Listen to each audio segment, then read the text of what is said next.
Hey, my name is Jane. I'm lecturer at the Technical University in Chemnitz.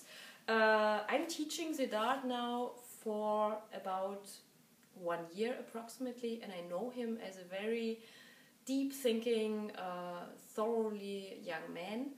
I appreciate him very much, and as I learned that he wrote a book, I was convinced at once that he just put all the best of his thoughts and his experience in it. So, I recommend it to you.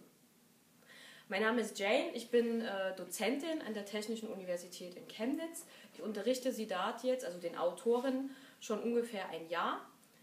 Ich schätze ihn sehr als einen sehr nachdenklichen jungen Mann, der sehr gerne zum Unterricht kommt und der sehr tiefe Gedanken hat.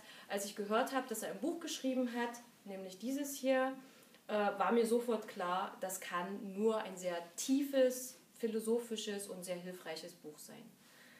Ich empfehle es also.